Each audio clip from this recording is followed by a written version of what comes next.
Hey everybody, welcome back to the podcast. This is the Banned Books Podcast, part of the 1517 Podcast Network. And as always, we are your hosts, Christopher Gillespie. Chillin' and Willin', maxing and relaxing. Easter Monday. And I am Donovan Riley with my chocolate-covered espresso beans and my lemon water. So you're ready to go. I'm good to go. Today we are going to go back to Simone Weil because, well, she's fun. And I had a lot of fun reading her over the weekend because I ordered her book. And if you want to, you can go read the wiki on her. It's actually pretty exhaustive in a good way. It goes deep on her personal life and biography. Okay. She is a fascinating chick. That's all I can say about that. She did a lot in a very short amount of time. But she was also, in my opinion, wildly idealistic.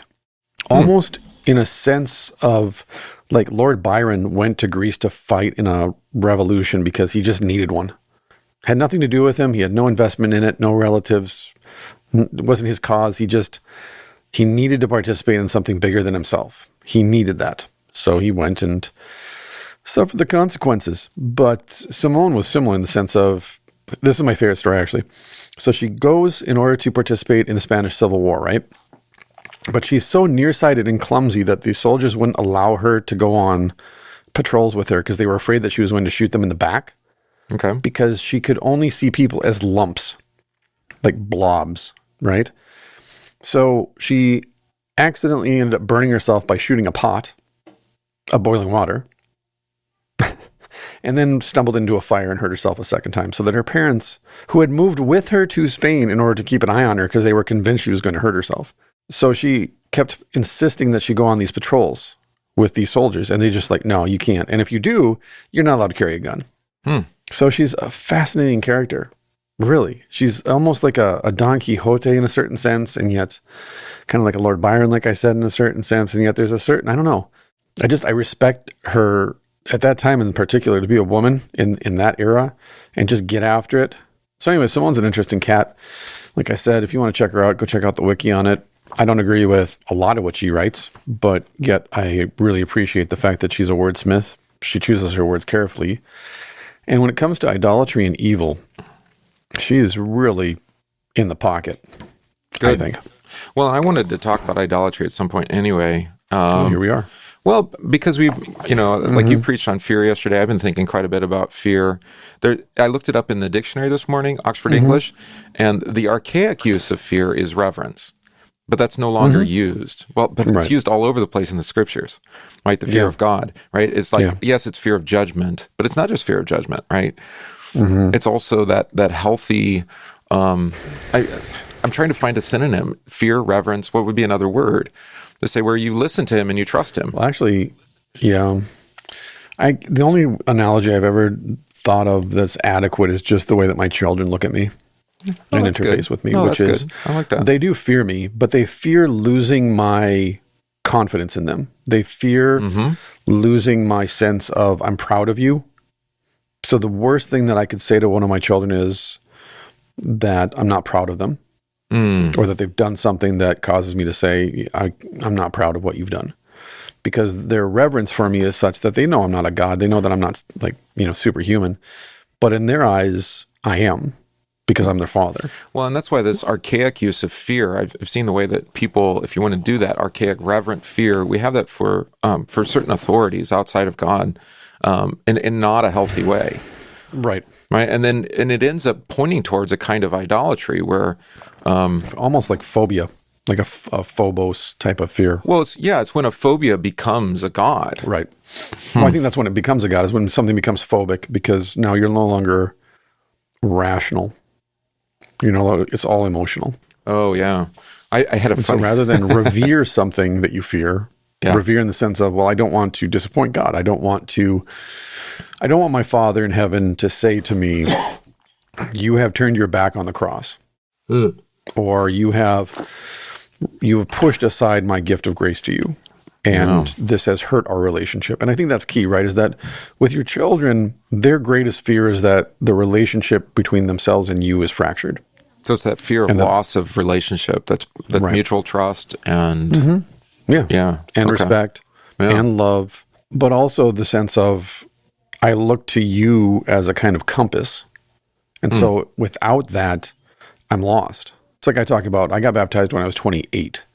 So all the times I tried to commit suicide, before that, had I succeeded, there's a fear there after the fact of, well, thank God I didn't succeed. Yeah. Because otherwise my fate would have been doomed. And so there's also that sense of reverent fear of like, wow, you protected me from hurting myself. Yeah, so it has Thanksgiving kind of attached to it as well. Right. And that's why it's not fear of punishment for me. It's fear of losing the relationship that's based in grace and mercy. You see this in the Psalms all the time. Well, and I think that's why I wanted to spin that out, or that thought, because what supplants that when we don't have that reverent fear for God is, idolatry. Some other God will take its place. 100%. Some other fear will take its place. And you look and like, how does, I was commenting about Marxism and how Mao didn't quite get it right because he forced people into things that they didn't already want to have or to do. Right. Whereas I think we figured out since the 60s, the sexual revolution, when you think like today, it's fear of death is kind of holding people captive. And so they feed it. Right. Yeah.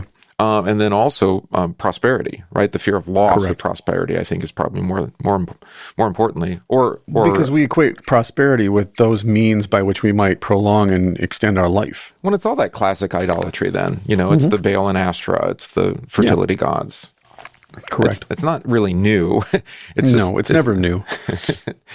It wears a new outfit. Well, that's the problem with Satan is because Satan isn't God. He's kind of stuck in his lane. A one-trick pony? He really is. It's a one-note Johnny kind of deal. It's like, well, we got this death cult and we got this fertility goddess because, we got to feed the death cult. What are we going to call it this time? And this is the point, but this is to your point about Mao, is that the reason that Satan always succeeds is because he sticks with what we want. The reason the formula works is because the formula works. Well, I don't think Mao did, but certainly the Chinese Communist Party's got it down. No, I'm saying Satan did. Like Satan's constantly just hammering the same nail because we're like, he gave Mao what he wanted. That's true. He did for sure. Yeah. And this is what you see though, is that, like I said, idealists make the best dictators because the idealist in making his ideals a reality, when someone opposes that, they are automatically seen as the enemy. Because my ideal, this goal that I'm pursuing, is the satisfaction of my deepest cravings.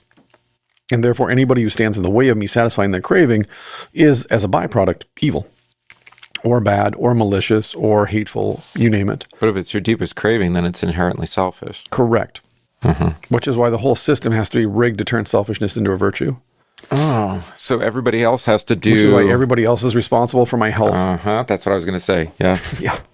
Yeah. Everyone's responsible for my belief. Everyone's responsible for my health. Everyone's responsible for my sense of safety. Yeah. And if you don't conform to what I want... Correct. Then, Right. And it ends up being this psychosis, too, then. It's a mass psychosis because you have a whole herd of people who are just following after the Pied Piper, so to speak. Just call the tune and we'll dance.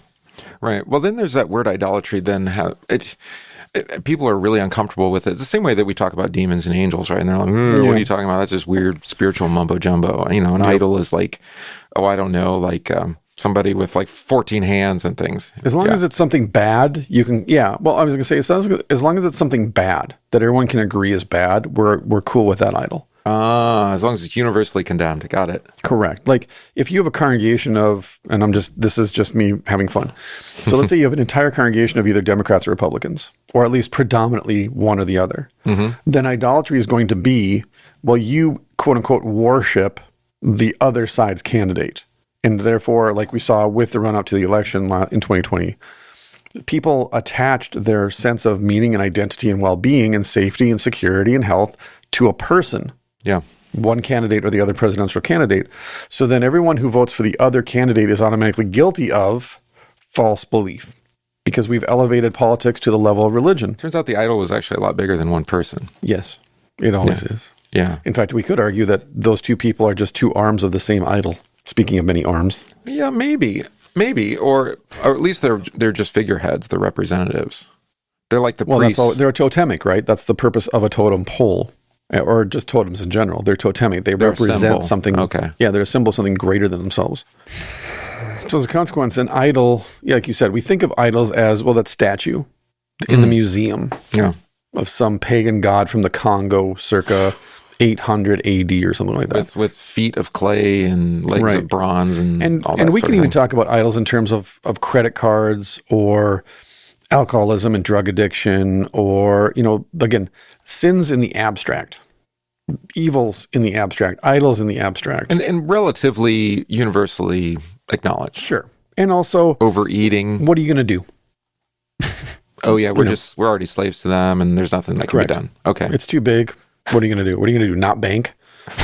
Like that kind of stuff. Oh yeah, well I was looking at that because a certain person said that we should stop using J.P. Morgan Chase because they got involved in the Georgia election law, and I'm like, man, how do I divorce myself? Because you think about like how hard it is to change banks, right? You're like, I'm really kind of enslaved to. How are you going to find a bank that isn't involved in evil stuff? Well, that's true too. But I was just looking at it, it's like, all the stuff you'd have to change. Everywhere that you've got, your card saved, the whole deal, right? And like, they really do have you held captive, don't you? Yeah, they do. To convenience. They have you captive to convenience. That's the point, right? Everything that you said is just inconvenient. It's not impossible. It's not even difficult or a struggle in the sense of we have to walk 2,000 miles. Well, yeah, and you have to actually, you don't have to, but they really encourage you to walk into a branch and talk to somebody to cancel as well. So yeah, of course, that's a pretty big bar to cross, to to leap. It's like I keep saying, this our excuse me, our ethos in the United States is convenience. This is why comfortably numb, I think, has become our kind of ethic. Oh, I had a dream that I met that I bumped into David Gilmour, and I just remember this dream now, and it must have been because of our conversation. I'm like, so David Gilmour, do you think, that Comfortably Numb it was prophetic and that is describing, who we all are today? I don't remember his answer, but anyway. He started to sing. He started playing a guitar solo. Nice. Of course, and then the mirror ball opened up and it was just, it was an epic answer. That's one of my favorite pictures of the last year is David Gilmour's daughter with her guitar, saying, when you're trying to just play guitar and your dad's one of the greatest guitarists in history. He's trying to show you how to play, and he's like, Dad, he's trying to show you how to play the guitar the right way. There's no escaping idolatry because, as John Calvin said, our mind is a factory of idols. And obviously, any amount of time that you spend meditating on the 10 Commandments, especially the first, whatever you fear, love, and trust most is your God, it's not a long run-up to, I can name 10 off the top of my head that I have, false gods. Just 10? And I'm just like right at the top of my head that I can just rattle off without even thinking about it. Right. Okay. Yeah. All right. But the problem is, as I tell everybody, Pastor, why do we always confess our sins? Well, because you don't actually believe in God's forgiveness because of this. It's like I said on Good Friday, spoiler alert, because nope, nobody listening was here Friday. The entire sermon for Good Friday was based on Friedrich Nietzsche's argument against the existence of God. Because it's the death of God, right? It was all about God is dead and we killed him. And that entire text that he writes is 100% spot on. And the reason he rejects... Well, we've talked about it on the show here quite a bit. Yeah. And the reason he rejects the crucifixion, in my opinion, is spot on. But not... He rejects the crucifixion as it's taught in total by the Christians of his generation. Which is like, we should feel so bad about how the way God had to suffer for us? It's extremely mystic and Gnostic. Okay. Right, is that Jesus' suffering and death is a roadmap, a spiritual roadmap for Christians to follow, and yet the foundation of that teaching is we need to escape the flesh so that we can go to heaven. Our souls go to heaven when we die. And Nietzsche saw that as a rejection of reality, as a rejection of creation, even then.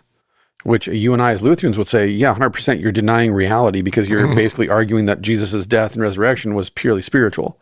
Right. And therefore, teaching Christians to avoid suffering and hardship is to teach them to avoid taking up the cross and following Jesus. And that if there is an example, a baptismal example of Jesus that we are called to follow as Christians, like in Mark's gospel, for example, it is to be tempted and afflicted, to bear the cross, to be humbled, because people will insult you, scold you, curse you, pile their crosses on your shoulders. They'll kill you. That's the Christian ethos. That's the message of the cross. I think so. But you also look at the way that Christians are, when they look for this hopium that's going to get them out of, whatever, all of that stuff. Ooh, hopium. I saw what you did there. You like that? I like that. I picked that up, and I thought it was a great expression. Yeah. Yeah. Got to write that down. They're looking at ways to escape all of that, and they think that's what Jesus came to do, is to break them out of the flesh, to like what, take the soul and elevate it out of the body so that you no longer experience these things, and you can look down and say, hey, look at my weak flesh, ha ha ha, that kind of thing. And it's like, no, actually, he drives you into the body. Correct. Yeah. Not only to understand who you are, your mind, your heart, but also, the way that your eyes, lead you into sin. I mean, that's the first source of idolatry, is always what you see. And that leads to the heart, right? Think about it. This is a family show, so we'll stick with the eyes and the heart. Yes. Okay. I mean, I guess your imagination is pretty powerful, but your eyes give you, the first kind of glimpse of things, right? Yes. Yeah. Well, this is why so many early Christian mystics and desert monks castrated themselves. Well, yes. Because Jesus said, if your eye causes you to sin, pluck it out. And so they would castrate themselves thinking, well, that will stop me from lust. Well, biochemically, it probably helps. Right. It probably helps as much as masks help prevent the spread of the virus of unknown origins. Well, I'm going to say your hormonal balance is going to change, if you're male anyway. That is true. Yeah. I'll give you that. Yeah. Yeah. And you starve yourself and live in a cave. Maybe there is something to this. Right, but you already have the brain, wiring. Mm-hmm. Right? Correct. We talked about I think we've talked about it before on the show, but the brain study scans of people who are addicted to pornography and what it's done to it actually rewires your brain. Well, of course it does. Yeah, anything does. It's programming. Yeah. Well, programming, but with like a biochemical, that's what I'm saying, though, is anything that you watch repeatedly is going to alter the current, so to speak, synaptically. Because I noticed this, I'll listen to certain musical genres consistently, and then all of a sudden I'll switch to a different musical genre because whatever reason. Mm-hmm. And my entire mindset, everything, my whole attitude about the day changes depending on the music that I'm consistently listening to. Well, and everything that's attached to it too, all the memories that it triggers. Yeah. Yeah. But I think this then drives us to the idea of, why does God command from the beginning, right? Is that His word be on our hearts, our minds, as we go about our work, as we, in all things, as we, around the table, it doesn't, and in everything. Well, it's because he's, and I guess by his word, he's wiring our brains on how to think and how to understand ourselves. And again, drive us not away from our life, but into our life. Into our life, as he intended for it to be from the beginning. Which is why it's such an offense to me, especially. I say that especially in relation to like being an adult convert and coming to Christianity by conviction, coming to the Lutheran confession of faith by conviction. To say, well, God made me this way, but really what he ultimately intended was not for me to stay this way, but rather that I escape from this body into basically a non-corporeal, non-physical form. That's really what he intended all along. It's always funny when people say, well, what, Pastor, what am I going to be like in heaven? Yeah. And it's like, you're going to be you? I'm like, what? What does that mean? We talked about this in Bible study actually yesterday in relation to the gospel lesson on the resurrection when I explained. Wait a minute, you had Bible study on Easter? Yeah, of course. This train doesn't stop. I thought it was a special day where the church was long and there was no Bible study. And you have breakfast. No. Why? Man does not live by bread alone, Pastor Gillespie. Nicely done. Well, we got on this topic that I said just randomly about a month or two ago. I came across this etymological rabbit hole of the word personality, which comes out of psychology. It actually took the place of the word soul, which is why in pre-modern writing, you don't find the word personality. Personality replaced the word soul. So when we say things like, well, she has a really great personality, or our personality is really clicked, what we're really meaning is like the thing that makes you, you. Strip away everything. So it's a way of describing the essence of a person apart from the givenness from God. Correct. Yeah. So it ends up happening because my council president's wife has late stage dementia. Right. And he said, she's not like, because of all the things from the dementia, she's not there. Right. She's not herself. She doesn't know who I am. She doesn't know how to feed herself, but who she is still there. Her personality, he said, I mean, you mean her soul. Like what makes her is still there, even though she's not cognitive. She's not able to cognitively engage, which again goes to the point then that the way in which God made us is this is who you are, and you can strip away everything from you, how you define yourself, how other people define you, what you think gives your life meaning and identity and all of these things. Strip it all away, and there's still you. But nobody can really describe what is that? What is that? Like, what is it that differentiates you from me at the end of the day? And it's really just your soul. And that's the point, though, is that it's not the soul goes somewhere and then the body and the mind rot. It's body, soul, and mind form one whole person. And to take any one piece away from them is to make them less human, which would mean less of what God intended for us to be, which is, again, the argument against, well, Jesus is the spiritual example for how we transcend reality, because A, it's not biblical, and B, it's thoroughly Greco-Roman. Right, yeah. Thoroughly. So it's a denial of humanity, which is really a underlying denial of God as a beneficent creator. I was thinking about the expression that people do, like, you really see me, like, or you can see into my soul or something like that. Yeah. They're like, and sometimes they mean it like you're looking past my body, then you're seeing, my real nature, which I don't think is helpful because again, you're an integrated person. You're starting to float away. Right, exactly. It's like, or you see past my faults. No, maybe that's not so fault. Maybe that's not a bad idea, I guess. But if you see past the faults, it means you still acknowledge them. Right. Well, I was going to say, I think one of the things I speak a lot of in counseling is when you entered into this relationship with this other person, if you got married to this other person, you married the whole person, including the better or the worst part of for better or for worse. And the parts that are going to change that you won't like. Right. And so what makes that person who they are in total is also the stuff that you don't really like. Yeah. Yeah. That's what we think. Well, if we could just strip away this thing from them, well, guess what? If you took that away from them, they wouldn't be who they are. And I know that's weird because we think, well, it's just the best parts of a person that make them who they are, make them lovable or whatever. It's like, no, all of those worst aspects also serve as leverage. Isn't that kind of an idolatry of its own? Yeah, I think so. A worship of self. Yeah, for sure. But then we remake the self into the God that we want it to be. Correct. Oh.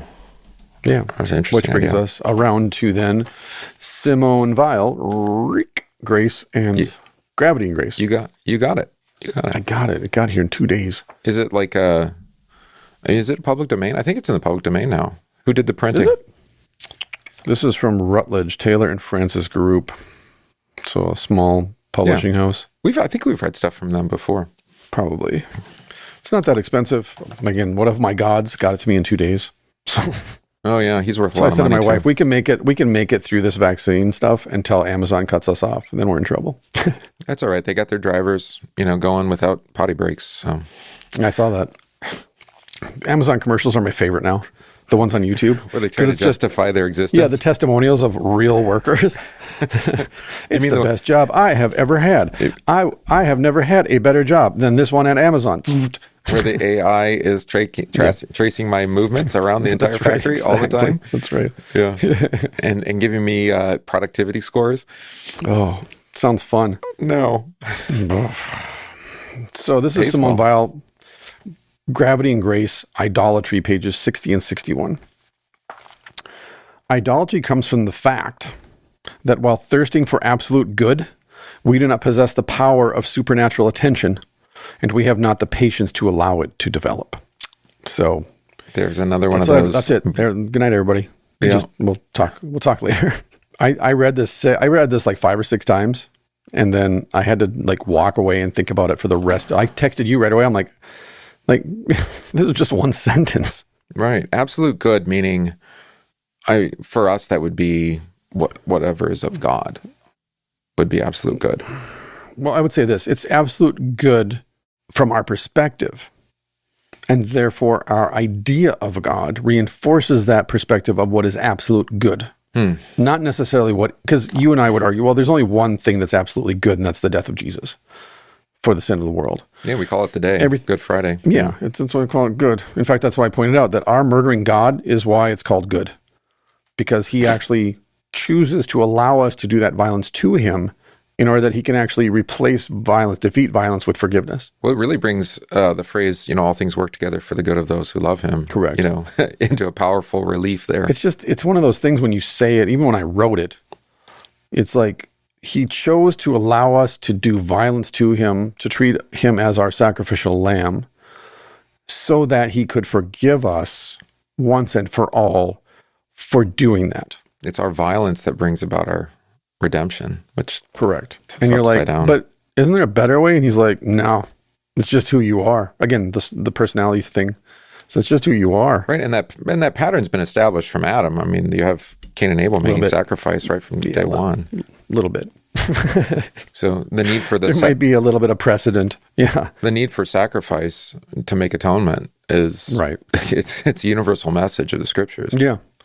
So idolatry, let's just, for the sake of simplicity, idolatry is essentially constructing your own God. Mm-hmm. Is what you're making your own God. Right. So it's like animal husbandry. What do you do with the husbandry part? Well, once you get older and you look up you're like, oh, okay, it doesn't have anything to do with marrying your horse. It is the act of taking care of animals. You're doing something. Likewise, idolatry is the doing of making gods. So it comes from idolatria, the Greek, which eidolon and latreia put together. And eidolon is idol. It's literally idol, right? And then worship. Idolatry is the worship of idols. Yeah. So reverence, worship of a god. Love, admiration. Fear, as we talked about before. So this is, we might have talked about this actually in the last episode then, that the trouble with convincing people or convicting people that they worship a false god is the fact that it's really bound up with their love of things and people. And because love and greed are essentially the same thing, the jealous and vengeful part of my love is jealous and vengeful for human beings. It usually descends to violence. Well, isn't greed just love turned towards the wrong aim? Yeah. Right. Exactly. I'm going to force my love upon this thing, or I'm going to force this person to love me. Well, it's like anger. I've talked about this frequently, that anger is not a bad thing, at least according to Jesus, right? Be angry, he even says, but do not sin. You see, so don't put my anger where it doesn't belong, right? In love. Yeah. In faith, you can totally put your anger there, though. Well, I'd say, the point. Well, right. Yeah, you give it to him in prayer, and as the Psalms do, as we've talked about. No, I mean, literally, like the place for anger is in relation to people violating the true faith, which is why Jesus goes crazy in the marketplace and upturns the tables in the temple. What I was just saying, you can be angry with God all you want. I mean, and he'll suffer it. I mean, that's, and it's actually a beautiful thing because he ends up, absorbing it in a way. Well, this is the controversial take, and we're going to read this because it's from Luther in his John commentary, but the fact of the matter is, in relation to faith, I'm actually free to kill people. That's kind of how he gets through the Old Testament, is that in relation to faith, God tolerates nothing. You will be annihilated if you attempt to erect a false god. In relation to love, turn the other cheek, love your neighbors yourself, love your enemies, do no harm, do no violence. Maybe we'll save that for a rainy day then. But in relation to faith, that's going to be a rock'em sock'em robot of an episode, because most people obviously have been brainwashed into believing that Christians are just doormats. We're just supposed to be nice and just wait for the next world. Just wait for heaven. Everything will be better. While you're steamrolled. Yeah, while you're steamrolled. Ugh.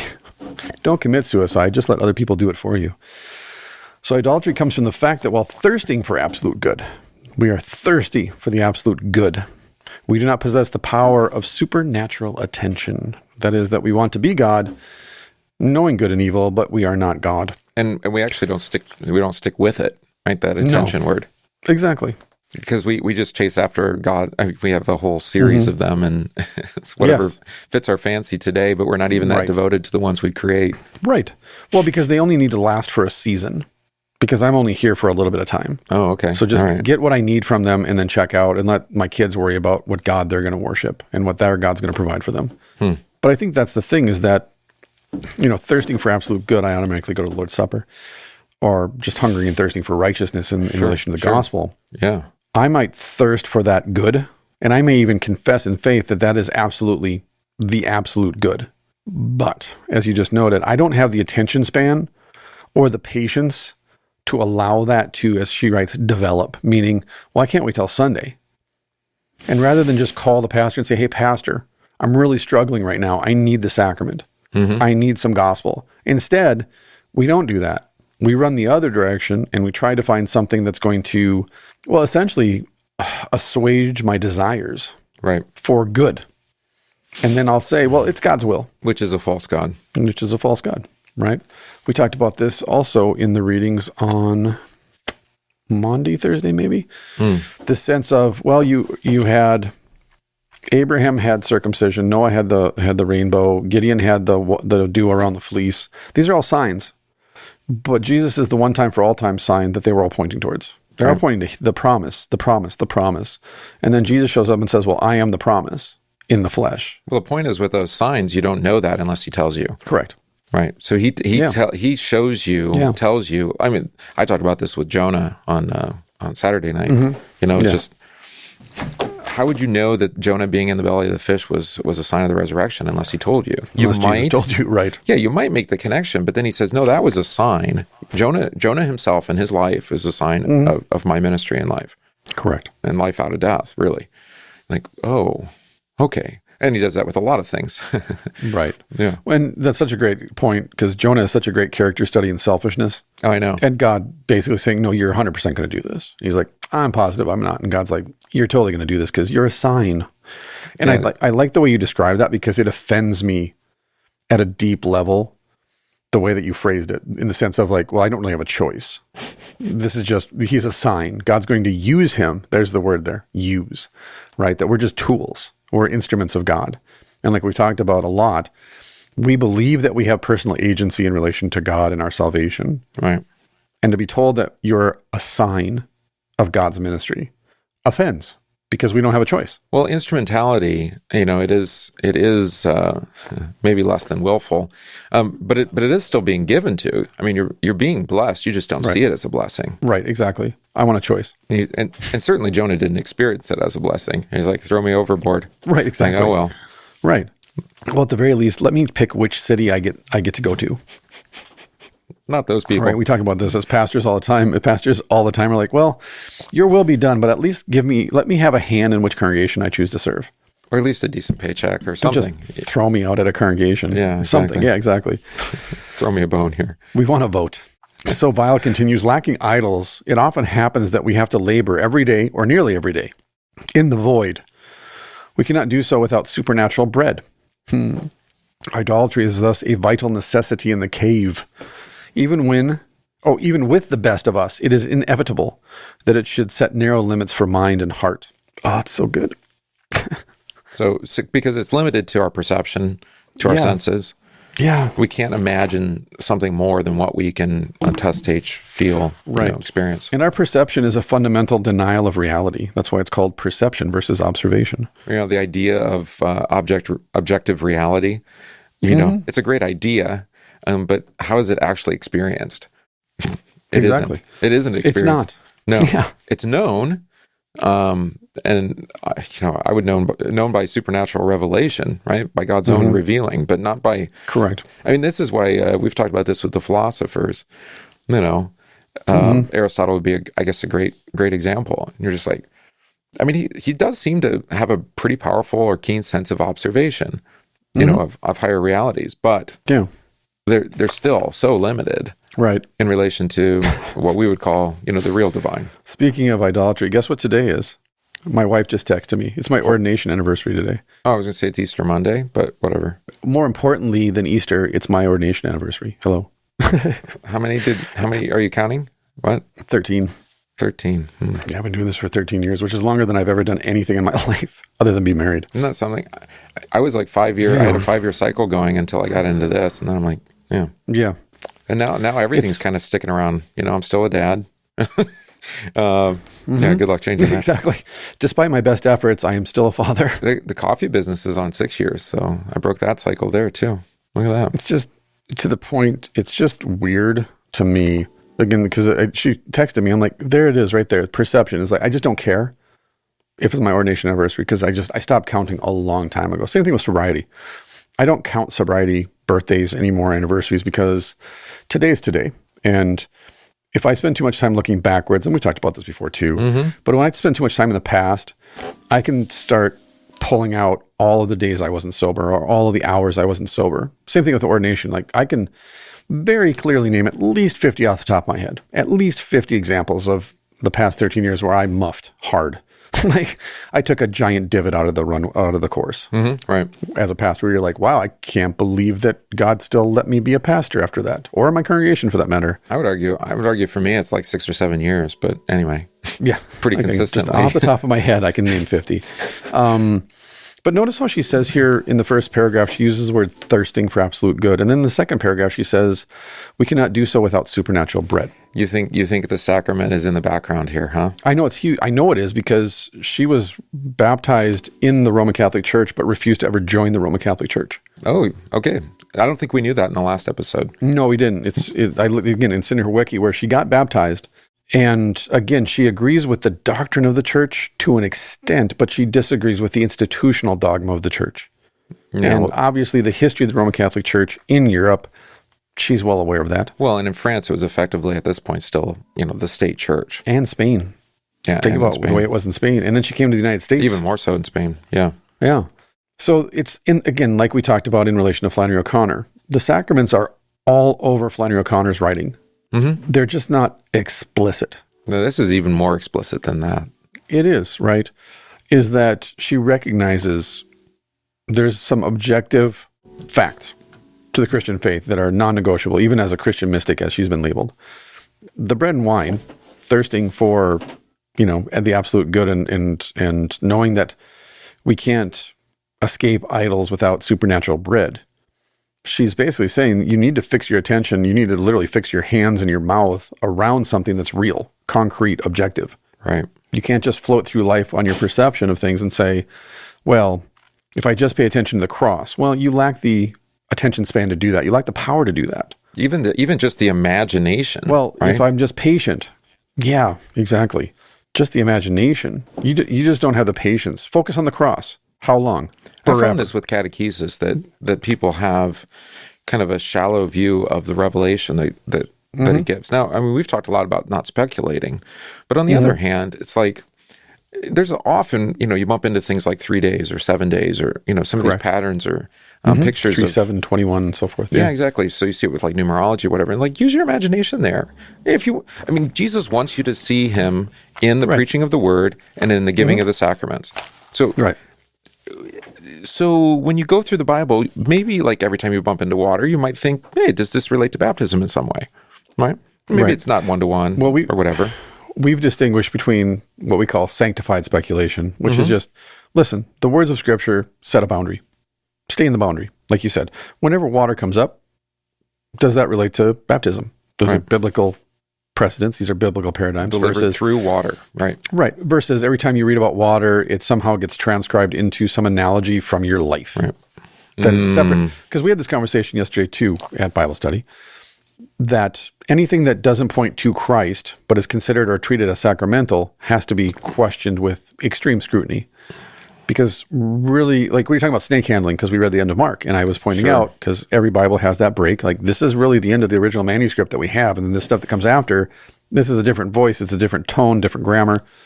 And so it came up, like, why is snake handling so important? And I went through the history of snakes and what snake handling means in different cultures. Or you could connect it to Genesis and the serpent. You could, for sure, and I did. I pointed that out. But I also pointed out how it doesn't point you to Jesus for the forgiveness of sin. It can, if he's the one who crushes the serpent's head. And then the snake bites you and you die. Well, that's true too. There's no forgiveness when the serpent bites you. Unless you're Jesus, I guess, yeah. Unless you're Jesus. So anything walking through fire, handling serpents, awesome. Those are found in other cultures too, though. And they don't point to the forgiveness of sin. Because you can walk through fire if your sins are forgiven. Yeah. You can handle snakes if you have faith. Well, what if you can't? I mean, I think the so-called original ending of Mark, and they left, they were afraid, and they told no one anything. Exactly. That's the perfect ending. It is. For you and me, it is, for sure. Because it's the spinning top. The cliffhanger. At the end of Inception. Yeah. You're like, but what happens? Well, what happens? You're here. That's what Exactly. happened. Yeah, that's what happened. That's That's right. sanctified speculation. I don't need to be told that they went and told the disciples because I'm aware of the fact that they did because I'm here. And there's other gospels anyway, so yeah. And there's other gospels too. Let Mark just be Mark. Not that there is another gospel, but obviously somebody, even if it was like one of Mark's students, or followers, was like, yeah, this isn't going to work for us. right, we're going to need a little bit more. A little bit more. On the end of Job, same thing. Yeah, Oh, that's we need true. A little extra on there. A little extra. Little extra. So idolatry, we got to break this down. Lacking idols, it often happens that we have to labor. We have to work every day then lacking idols. Or nearly every day, we work in a void. There's nothing. Empty, meaningless existence. We can't work every day. Well, that's true if there's no God, right? Right, exactly. Yeah. You're just in a void. There's like, what are you doing? Just floating through space? Life Pretty is much. meaningless. Yeah. Exactly.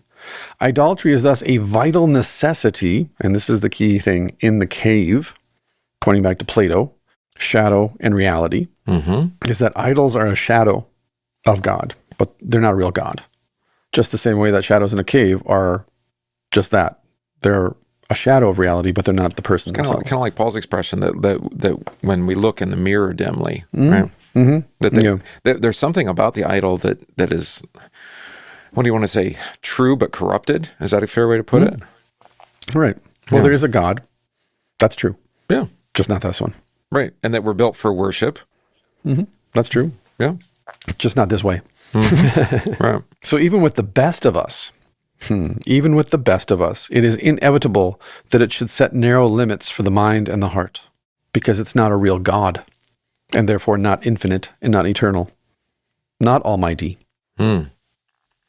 Yeah, and that's It's that mystic just- move, right? That there is something more, and it cannot be comprehended. It can be considered, but not in a let's put it in a box and define it kind of way. Well, we talked about that with the Good Friday reading, the thickness of time and space. Oh, and yeah, how right. Yeah. God has to push through that thickness to get to us.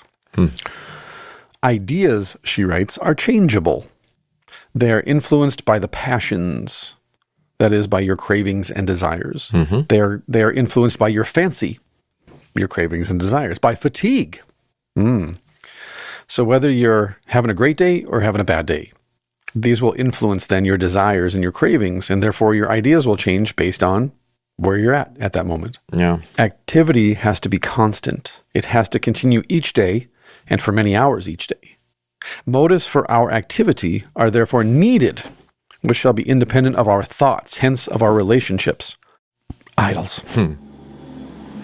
We have to have a motive for activity. Yep. There has to be a reason. That's what I talked about. Correct. Yeah. This is a great example, actually, because my tattooist and his girlfriend came over for lunch after church yesterday, is that when someone gets a tattoo, one of the first things people ask are, well, what does that mean? What's the meaning behind your tattoo? And if somebody dares to say, well, there's no meaning, I just like that. It's an interesting conversation. I've actually do it to mess with people sometimes where I'm like, there's no meaning whatsoever. I just like fish. And they're like, okay. Yeah, because you put it on your body as a mark. Right. Yeah, it's permanent. Yeah.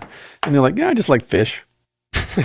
Well, I have one member who has it right on her wrist. It says John 17:3. Yeah. I'm like, well, that's fairly obvious then. Yeah. Okay, that's an important memento of a verse for you. Sure. Right? Right. Which speaks of Christ, of course, and faith. So. Right. But it's just funny that in that example, why would you let someone carve something permanent into your flesh if there's not a bigger meaning behind it? Why would you do that?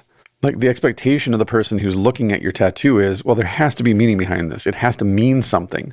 Otherwise, why would you do it? Which portrays that as much as somebody might think in terms of, Gnostic, out of body experience, they don't actually believe that entirely. No, I think they're more Manichaean. What do you mean? Well, they view the flesh as a necessary evil, but ultimately they still make that distinction between like mind and body or spirit and body, soul and body. Right, but if the body was a necessary evil, then who cares what you do to it? I think we're kind of at that point in our culture. Well, certainly the transcending the body part. Right. I was talking transhumanism. Was that you?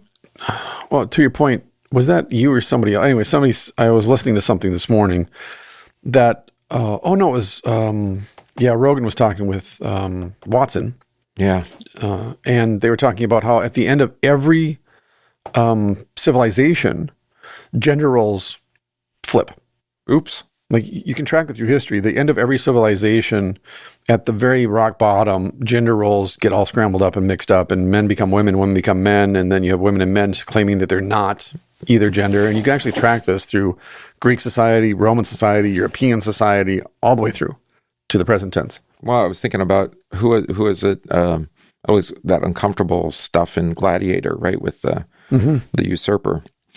Yeah, is that Joaquin Phoenix that plays him? Yeah. Yeah, I can't remember his Roman name. What's his Roman name?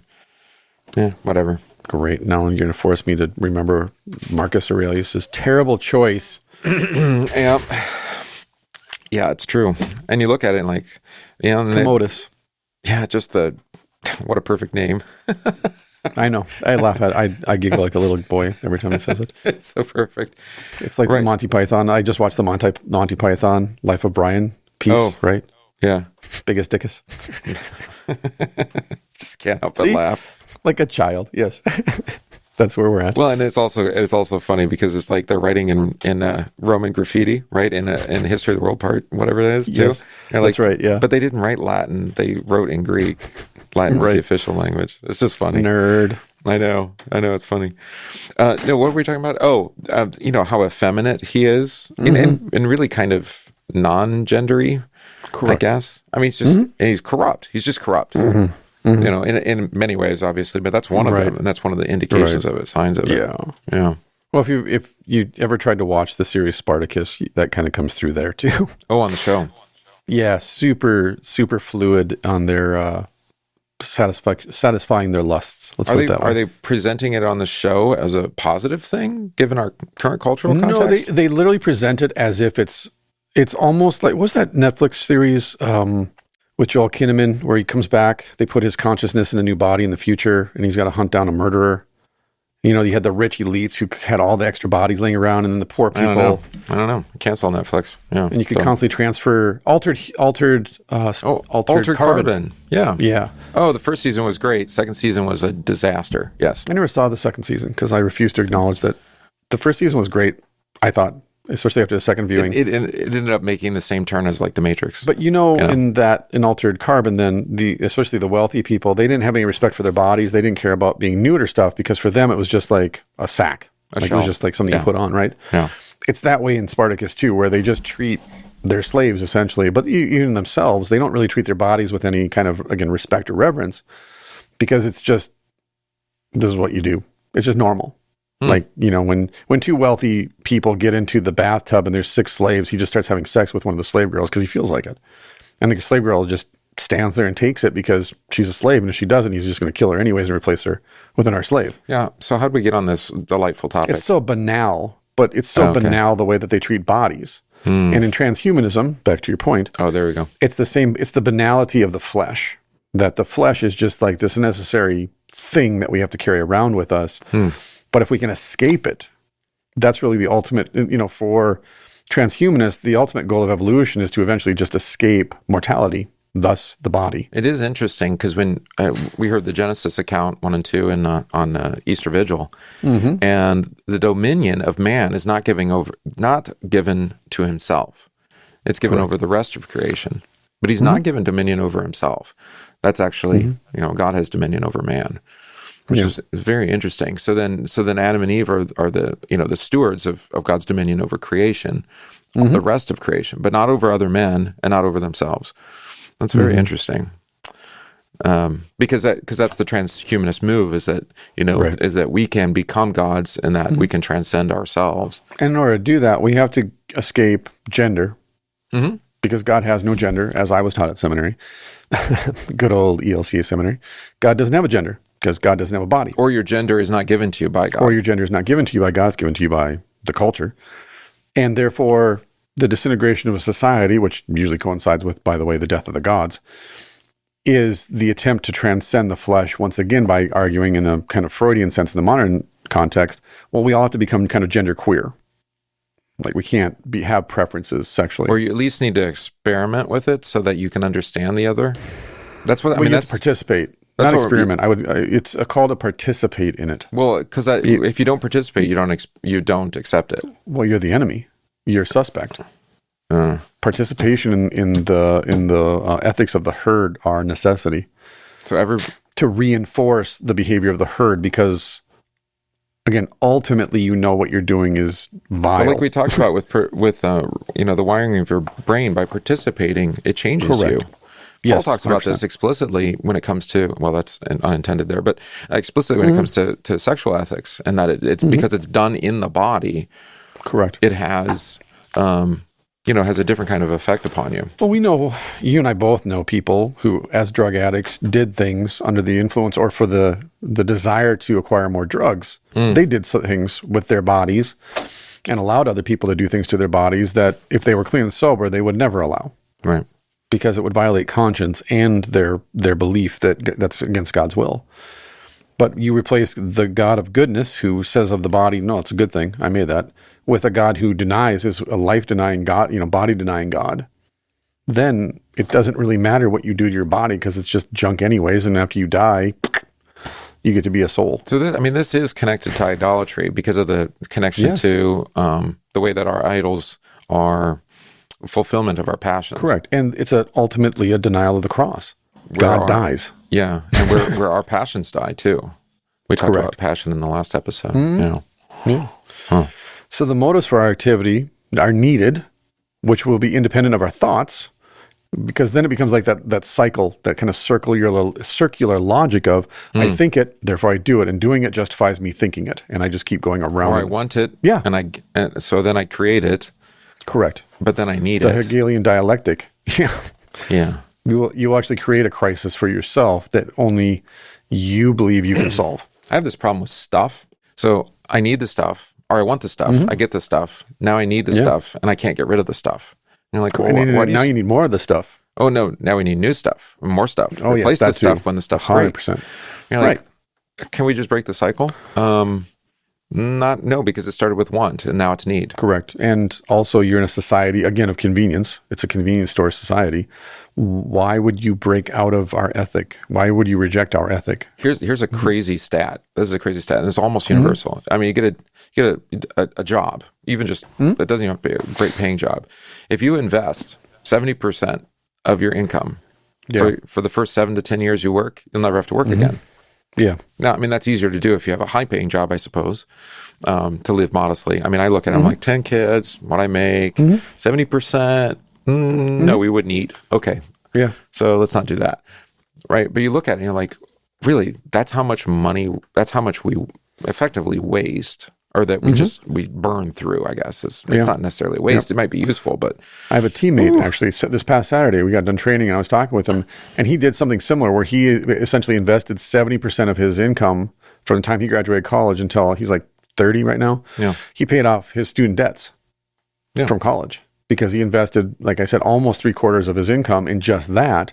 So now he's... Yeah, you don't end up with any assets, but you don't have the debt. Which is why now we were talking on Saturday, then he was asking me about land prices and property values and houses and stuff because he wants to buy a house. He wants to invest. But he can do that now without the $30,000 in student loans over his head plus interest. But in order to do that, while all of his friends were doing what they were doing, which was getting a job and then spending that money like, the narrator in Fight Club, buying a Kia, buying things you don't need, and then getting owned by the things that you think you own, his friends were just like, dude, why don't you just relax, slow down, and enjoy life a little bit? And he's like, I will when I get my student loans paid off. Yeah. But also then... So the peer pressure is always there. He's got the discipline now that he, he can live on ramen, I guess. Or maybe something a little bit more healthy. We talked about that too. A little less MSG and salt. Being young and poor and having to eat ramen. I don't know why ramen is the placeholder there, but that's what it is. It's a very versatile noodle. I suppose. You can eat it raw. You can use it to repair things. It's a great patch for broken things, holes in tables. You're in bad shape though when you start like taking the raw, the cooking water and you start eating, drinking that too. Yeah, when you start, when you save the broth from the ramen, you're poor. Speaking from experience. Yep. But this is key, right? Ideas are changeable, which is why we have to constantly take our ideas and make them into actions, which justify the idea. It's circular, like I said. Yeah. So here it comes. All men are ready to die for what they love. They differ only through the level of the thing loved and the concentration or diffusion of their love. No one loves himself. That's, again, I've been thinking about this one since I read it last week. No one loves himself. But is that, we just talked about selfish, but you take your selfishness and you put it into something else. Right, and then you're trying to change that thing into an ideal version of yourself. You try to become it. You try to make it become you, yeah. You bring it into yourself, right? So I am... Correct. This is why when you get married, one of the biggest struggles that people have when they're first married is the necessity of changing your partner, your spouse. Right, because you've integrated that person into your own identity. Correct. Right. Rather than allow them to exist as an individual outside of you, you integrate them into your personality. But I mean, vocationally, or what would be the right word? As far as the holy order, God has set you into order in relationship to this person, which is immutable. I mean, it's there. Yeah. But you're still you. This is interesting. Well, this is the thing. If I could love myself, going back to the absolute good thing, if I could love myself as the absolute good in my life, I wouldn't need anyone else in my life. Some people try to do that. There would be nobody. Yeah, right. Exactly. I think that's your point, right? We try to do that. We set up cultures, communities, systems, institutions, psychology, philosophy, theology of self-love. But we're never actually... But what does she mean by love? Maybe that's the problem here. Could be all men are ready to die for what they love. Well, does she mean, again, passions? Because it's in the, it's coming right out to the paragraph on passions, lust. Right. But no one loves himself. I mean, in one sense, like you said, if people are selfish, that's the negative sense of self-love, right? But she may mean the other sense. I mean, like self-respecting, that you don't actually... otherwise, you wouldn't pursue these idols that destroy you. Well, I think this is the point, though, is in the next paragraph. She says, man would like to be an egoist and cannot. Meaning, I would like to be pure ego. I would like to be completely selfish, self-sustaining, self-preserving, self-centered. Right. But I can't. This is the most striking characteristic of his wretchedness and the source of his greatness. Despite every attempt to live independently, we never do. Yet, it drives us to great achievements. To invent things. So the individual self-pursuit? Yes. The pursuit of the big question, who am I? Well, you think, why am I here? It is true. I mean, I was listening to an interview, or actually a conversation about, Karl Marx, not his political philosophy so much as his life. Just that he was a lazy beggar, essentially. Oh, what a terrible guy. Do you know what his nickname was? His one son called him Devil. Yeah. And they were like, well, is that because of how he looked? He's kind of disheveled, and he had the crazy beard. Nope. Then his other friends called him Old Nick. And the host didn't know the background of that, and I didn't either. And I mentioned it to Anne. Nick means to steal, but also as a code for Satan. Yes, exactly. Old Nick is code for Satan. So it's like, so his friends called him Devil. His son calls him Devil. Apparently, he was a big time binge drinker. Yeah, yes, Ingalls kind of bailed him out all the time, but didn't all the time. But so you look at his... Ingalls bailed out his daughters too, by the way, until he cut them off. That's right. Well, and he had an illegitimate daughter. They both committed suicide from a servant, and she had to sneak in the back just to see her mom because her mom worked in the house. Just, he's really a fraud of a man by our normal estimation of what it means to be, a person. But again, it goes back to Nietzsche's point about why he hates Socrates and Plato so much, and even Aristotle, which is that at the end of any great civilization, these philosophers come along who take the vices that were previously like, these are the worst aspects of our culture, and elevate them to the level of a virtue. And then all of these people that are disenfranchised, they lock into that and they're like, yes, right. You're right. And that's where I was going to go, is that Marx, he elevates his own selfish pursuit that he wanted to live a lifestyle that he was born into. Yep. But then he got caught. He lost it. He spent all of his inheritance on, what was it? It was alcohol mostly. Good times. That's what he spent good times. His passions. But he wanted to continue to live that lifestyle. Correct. And he would use other people to accomplish that, which is actually a fundamental tenet of Marxism. Yes, it doesn't ever actually say, well, where does stuff come from? Where does wealth come from? Right. Instead, it just says, I'm going to take. It doesn't matter where it comes from. Give it to me. Right. I don't care who made the hot dog. Give me the hot dog. I'm hungry. Everybody deserves a hot dog. Yes.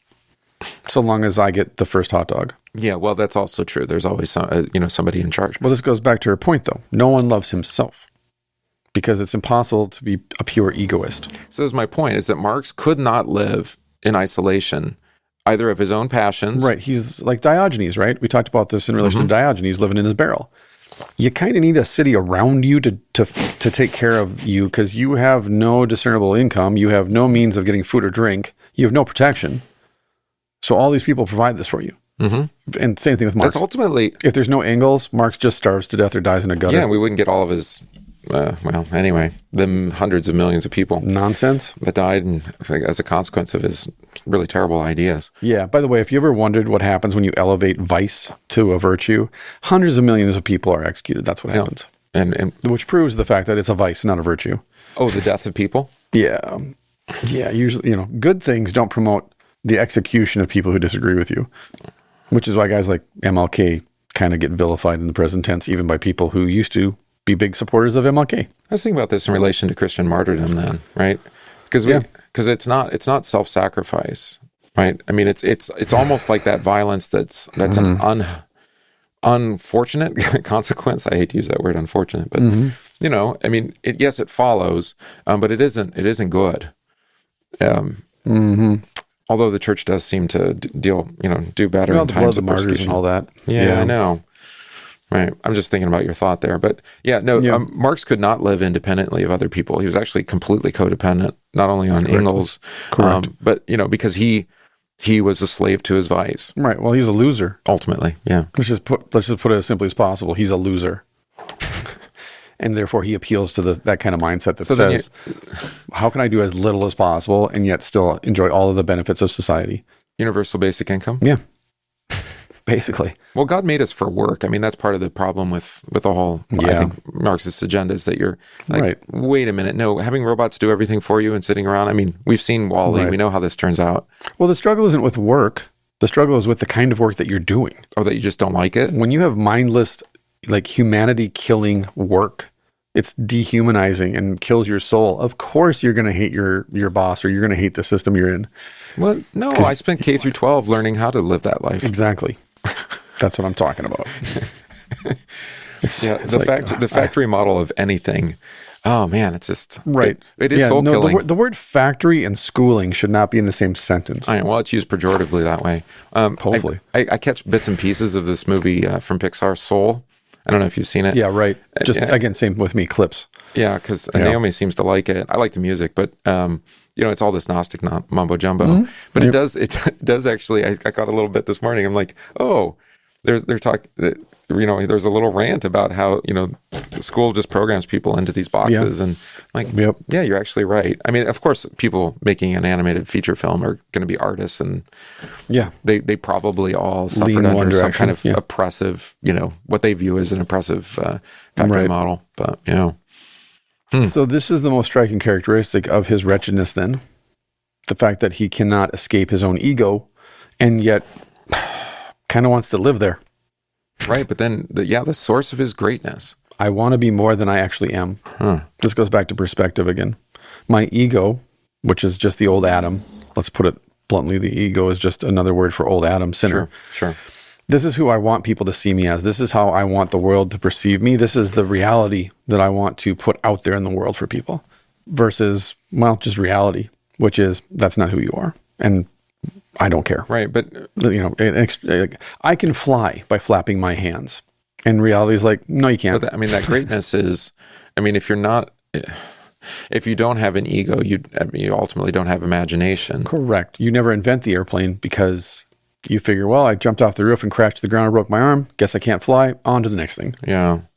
Versus, no, I'm going to invent a way to fly then. I'm going to figure this out. So, you equated ego with original sin, with the flesh, but there is a way that God then uses that, for our benefit.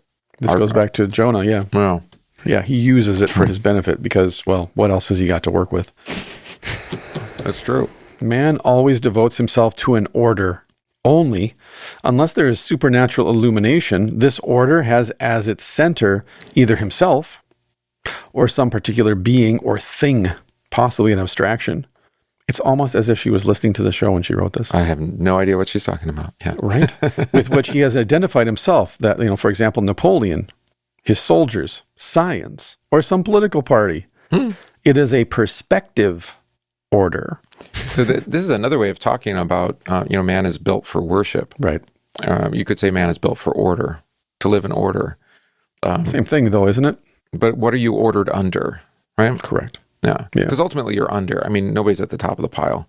There's always somebody above you. Well, I think this, though, whether she intends it or not, we can work our way back to the previous paragraph that our ego drives us, compels us to enforce order on the world, like we've talked about with like planting trees and reforesting areas. Yeah. This is how you bring order to the world. Everything in straight lines, 45-degree angles.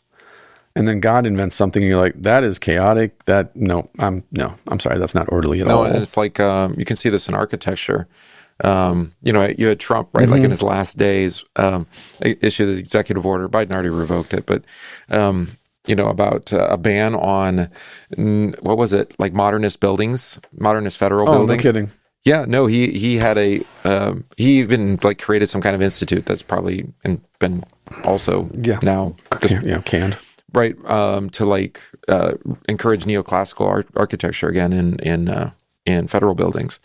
Like with columns and Greek and Roman building on that. But because it was something weird about him. Is weird about him. I suppose he's still around.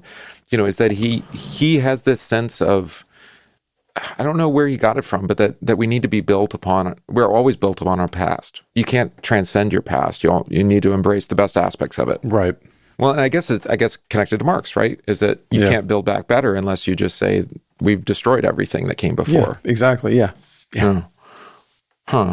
So it's kind of like a signaling to say, you remember the Greeks and Romans? Yeah, we're dependent upon them for logic, for reason, for society, for democracy. Some of these grand ideas. Right. So we will devote ourselves to some order as we perceive it to be. Right, but that's my problem with this new order. New world order. There it is. Yeah. Yeah. It's like she knows it's something. Somebody else's version of reality. And neither are probably perfect representations of the truth. Right. So we do this. We impose this order. We have it at the center of our being. But unless there's supernatural illumination, guess what? We end up worshiping something abstract, like a yourself, something else, someone else, or even just an idea. Yep. It's about a perspective, not about actual order, but perspective order. I love that. So that's connected to tribalism as well, right? I mean, everybody. I think so. Observable order, going back to the example, observable order is look at the woods. That's how God orders creation. There you go. But it doesn't look very orderly. Exactly. To us. This is why I've had friends in the past, for example, who will say, well, God's a mathematician, and math is really ultimately the language of God. I'm like, that is such a human answer to the question of God. Yeah, the Fibonacci sequence or something. Yeah, it has to be ordered. Everything has to be orderly. God cannot be out of our control. Oh, I see where you're going there. There we go. It's true, though. You can observe some regular order. That's why we mentioned the Fibonacci thing. You see that repeated throughout creation. Even liturgically. Sure. Yeah, well, we have the ordering of the days and whatever. Her point is that was illuminated to us. So, correct. So imagine what our calendar would be like had God not ordered things, it's given us that ordering. Right. Well, we're still arguing about the calendar, aren't we? Some people are still in Lent. We're in Easter. So, It's true. Well, some people think Easter is a day. Well, there's that too. I had somebody say it on Sunday and it was so beautiful. It was such a beautiful moment. It's like, I wish every Sunday was Easter. I'm like, it is? It is. Like, no, you're absolutely right. Ta-da. It is. Maybe we don't let it be. That's probably... No, maybe that's a part of it too. Yeah. We get in the way, We don't pull out the stops, all that kind of stuff. The pageantry is not there the next Sunday. No, we can do a procession every Sunday, but then it'll be normal. And then it'll be like, it's not Easter. I'm like... Yeah, well, then for Easter you do nothing, and then that'll be special. Ooh, the minimalist Easter. Yeah. That won't go Human over nature. well. No. Human nature. We do not have to acquire humility. There is humility in us, only we humiliate ourselves before false gods. The end. That's such a gut punch. It's not like we have to go looking for humility. It's in us. We just use it to, rather than being humbled, we humiliate ourselves. Isn't that something? So God uses the idols to humiliate us. is how I would put it. I keep importing God. She doesn't, but I do. I mean, it's implied. Yeah, but no, it's implied. So that would mean then, Pastor Gillespie, that we humiliate ourselves before our false gods, worshiping our false gods. And we do so then, again, in the name of piety, devotion, reverence, because we're worshiping God. And who do we not love more than God? Golden calf? I don't know. That's what I'm saying, though, is if this goes back to the point of love, too, is worshiping a false God. Let's just break it down. So let's say you're in a Christian church, one of our Lutheran churches, and you're worshiping a false God. Would you know it? Unless, as to her point, without supernatural illumination, without the revelation of God, would you know it? Well, I mean, this goes for preaching, I think, too. Yeah. Is that people, I suppose you could make your pastor into an idol. Someone that you fear, love, and trust in more than God. And then you'll take whatever he says, as the God's honest truth. And you're like, I'm not comfortable with that even as a preacher. And it's the same thing with scriptures too. I mean, the Lutherans in particular, I think, probably most Christian traditions, there's the King James only people who are weird. Sorry if you're a listener or watcher. But for most of us, we're like, no, manuscript traditions, we look at that, we compare manuscripts, because we want to know what the revelation was. Right. And when there's doubt, we make sure we're clear about, we're not quite sure what the, quote unquote, authentic reading is here. But here's the things that, the scriptures are clear about. And that's the revelation. And that's it. Sometimes we're like, I don't know what that really is talking about, but that's what it says. So we just run with it. Eventually I will, because he'll reveal it to me if he wants to. Right. Just not right now. But I do think, one of the patterns or orders that God sets in place that we've talked about, and I've been kind of emphasizing in preaching, is the, the cycle of death and resurrection. But you see it in the life cycle of civilizations, like we talked about with, the decay into all sorts of hedonism at the end of a civilization. Yeah. It's like God does that. He gives people over to their idols, to the things that they want, that they desire, where they put their fear, love, and trust, and it destroys them. Yeah. And then he raises a new people to life out of that. I think this is probably what's so frustrating and why we choose to be amnesiac about history, because I can't remember. This goes all the way back to Plato, actually. It's called the eternal reoccurrence of the same, meaning if you observe history, you notice patterns. We keep doing the same things over and over and over again. This seems familiar. And it can lead to a certain kind of nihilism, in the sense of, well, this never works, and ultimately we just keep doing the same thing generation after generation. We end up in the exact same spot as the previous generation. We never learn anything, so what's really the point anyways? Well, it's not exactly, malicious towards... it's just not nihilism necessarily. Well, it does lead to that, but relativism. Right, but I was going to say it's not like personally malicious. It's not necessarily always like this grand plan among humanity to destroy others or something like that. It's just what we do. But it's always malicious to God. And towards his word, right? And it just keeps happening over and over. And God calls them, read the book of Chronicles would be a great example of it, right? Yeah.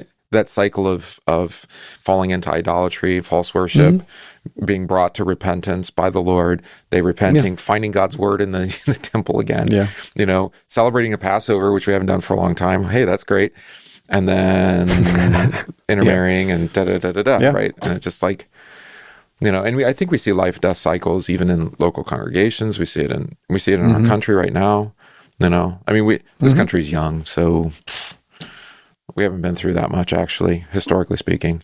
Correct. So we're still number one because we just did it faster than anybody else before us. No, actually, the average length of a civilization is about 250 years. 250 years, I know. Who said that? I don't know. I read it somewhere. I can't remember who it was. Some person who's smarter than the two of us. Probably Malcolm Gladwell or somebody. It was somebody. You sent me the quote. But that's it. That's idolatry from Simone Weil. There's a lot in here to feast on. She, what I like about it is she says some pretty, significant things, but then, but she doesn't fill in all the gaps. Yeah, exactly. Which gives us plenty of things to talk about. It does. That too. Like what's in between here? She says what she wants to say, obviously. And then, also, side note, this was published after she died. And it was published by a friend of hers from her notes and journals. Right. So in that sense, too, like Marcus Aurelius' Meditations, this was never intended to be published. Oh, so it might just be a sequence of like maxims or... It is, because if you read her other books don't flow like this. books that she wrote before she died have a more prosaic narrative structure to them. So this is more of the aphorisms. I think so, yeah. Yeah, okay. Do you know about the fourth turning theory? No. Yeah, so this has been the argument that we're in the midst of a fourth turning. These happen about every 20 to 22 years. Okay. Strauss and Howe. Anyway, you can read about that. There's all sorts of... I guess I don't know who gave the 250 year thing, but there's all sorts of theories about life cycles of civilizations. You can go read it. Because it keeps happening. It's a pattern. But we're in the midst of the disintegration of our society, obviously, our civilization. I shouldn't say obviously, that's pretentious. I think it's obvious. Maybe to others, I'm deluded. So I'll accept that as well. But anyways, we're in the disintegration of our civilization currently, tracking patterns, tracking historical events and phenomenon. So idolatry obviously comes up quite often on this show, and we've covered it. I think next time we should cover evil, since we're on the topic. And dive into evil. Again, another meditation. When do you want to get to Luther? When are you going to get to Luther? We talked about Luther. I don't know. We'll get to it. Whenever we want. He's in the background. He's always there. He's always there. He's always there for us. He's always there. We're Luther haunted. That's true. So, no, like you said, I like Simone. I mean, the section on evil is like 10, 12 pages actually. But I just like the fact that she is, what's the word? Terse. She chooses her words carefully. She says what she wants to say, and then she moves on. Well, and that is kind of the mystic move too. I mean, with a mystery, you're not trying to. You're only trying to say what you know, and not trying to say more than that. And that's helpful. We've talked about that with scriptures in general. Right. You know, and we talked about it earlier in the show with the speculation. You know, you can use your imagination, but like we talked about with the Passion account last week. Yeah. You know, it's appropriate for young children up to grown adults. But ultimately each individual fills in, you know, what the evangelist doesn't record. So it can be as gruesome as you want it to be or need it to be, but no more than that. The key is that he died. Yeah. She's got a great section in here on affliction. Affliction compels us to recognize as real what we do not think possible. I should not love my suffering because it's useful. I should love it because it just is. Just part of just part of life. But she does that. She just drops these little bombs constantly. She's got a whole section on violence in here. It's 2 pages. She's got we read the cross already. Yep. Or at least a piece of it. This is actually much longer in here. 1, 2, 3, 4, 5 pages. But yeah, she just these little aphorisms, like you said, these little meditations. Like she has a whole section on the distance between what is necessary and what is good. Sounds like a plan. It's been kind of fun. Atheism as a purification. So, anyway, sorry. I just fall into that. Yes. But anyways, I love her. I love the fact that she was a beautiful young woman who chose to make herself ugly on purpose because she never wanted to be basically judged by her looks. And therefore, she also avoided relationships with people because she saw it as a waste of time when she could be pursuing things like helping the poor or fighting in our civil war for the rights of the oppressed. So she's multifaceted, very interesting. And like we talked about, I think last time, the Roman Catholic Church basically sees her as a heretic. But a lot of Roman Catholics really like her. She's really high on a lot of lists on Amazon. Well, that's how it goes, right? Exactly. This is what we do on the show. We read Lutherans that a lot of Lutherans don't like. True. So same story. Same story. So, yeah. So as Gillespie and I slowly but steadily descend into being banned books ourselves, we thank you for your time and attention. We thank you for everything you do to support 1517 and all the other podcasts and publications and all that we do there. Otherwise, we'll talk to you next time for a brand new episode. Peace.